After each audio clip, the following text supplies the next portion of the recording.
Most of us hear the word evolution and think of the process by which species change and adapt and maybe turn into other species or go extinct, but that's specifically the evolution of life forms by means of natural selection. The word evolution in general just means change or development, and there are plenty of other things that can evolve or change, and in plenty of other ways. For example, the universe can evolve, that is, change, according to the laws of physics. Galaxies form, planets and moons orbit, stars explode, etc. This doesn't mean there's any sort of cosmic survival of the fittest going on. That would be natural selection, not evolution. Similarly, the demographic makeup of the United States can evolve as children are born, young people move to cities, immigrants arrive in the country, and so on. In this sense, evolution just means change, and no one can deny that these changes are happening. The evidence is overwhelming. Similarly, around the time Charles Darwin was doing his research, scientists, including Darwin himself, had literally begun amassing piles of evidence that showed the nature of life on Earth had changed quite significantly over time. Our oldest rocks show no signs of life, while newer and newer rocks reveal fossilized plankton, seaweed, snails, fish, trees, insects, dinosaurs, mammals, and so on.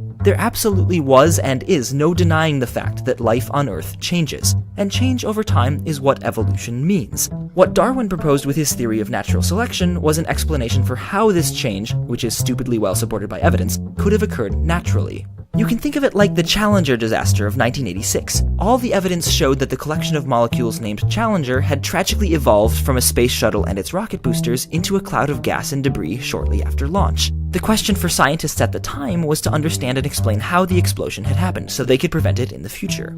Ultimately, it was the theory of frozen O-rings in the rocket boosters, popularized by Richard Feynman, that provided a satisfactory explanation for the cause of the disaster. Now, you're welcome to disagree with Feynman's explanation for the explosion, or Darwin's explanation for how life on Earth changes, but they're pretty darn good explanations for these incredibly well-documented examples of change in the universe. In the end, the universe will go on evolving regardless of whether you and I believe in it or understand it. And perhaps the best thing to do is to remember that it's okay for our beliefs and understandings to evolve, too. That's part of life, and it's the way of science.